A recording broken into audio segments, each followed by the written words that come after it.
Click করুন অ্যাপের bell আইকনে আর সাবস্ক্রাইব করুন এবিপি আনন্দ। সব সময় থাকুন খবরে। এবার দুটি হাসপাতালকে জরিমানা রাজ্য স্বাস্থ্য কমিশনের। ডিসান এবং ফ্লেমিং হাসপাতালকে 1 লক্ষ টাকা করে জরিমানা। আরো বিস্তারিত জানতে কথা বলবো আমাদের প্রতিনিধি সন্দীপ সরকারের সঙ্গে। কি কারণে কমিশনের এই পদক্ষেপ, সন্দীপ?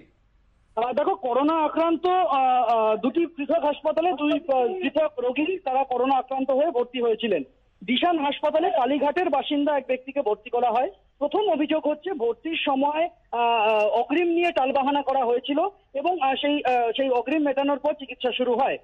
দ্বিতীয় অভিযোগ হচ্ছে যে যখন বিলের অঙ্ক প্রায় 8 লাখ ছুঁই হয়ে গিয়েছিল, তারপর ওই রোগীর মৃত্যু হয়। কিন্তু মৃত্যুর পর রোগীর পরিবারকে জানানো পর্যন্ত হয়নি যে দেহ সৎকার করার জন্য পাঠিয়ে দেওয়া হচ্ছে কলকাতা পুরসভা কোন সময় নিয়ে যাবে। অর্থাৎ শেষ দেখা দেখতে পারেননি মৃতের দেহ পরিবারের সদস্যরা।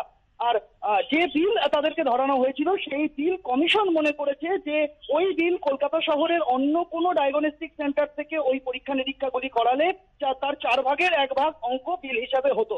তাই এই জোড়া অভিযোগের জন্য ডিসান হাসপাতালকে 1 লক্ষ টাকা জরিমানার নির্দেশ দিয়েছে স্বাস্থ্য কমিশন। অন্যদিকে ফ্লেমিং হাসপাতাল তপসিয়ার এই বেসরকারি হাসপাতালটিকেও 1 লাখ টাকা জরিমানা করা হয়েছে। জরিমানা বলা ভুল হবে, 1 লক্ষ টাকা ফেরত দিতে নির্দেশ দেওয়া হয়েছে। প্রায় একজন রোগী ভর্তি হয়েছিলেন যিনি শ্যামবাজারের বাসিন্দা।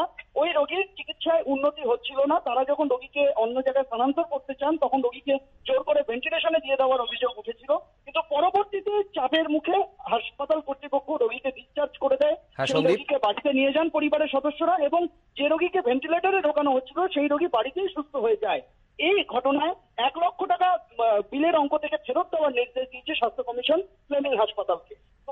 ধন্যবাদ।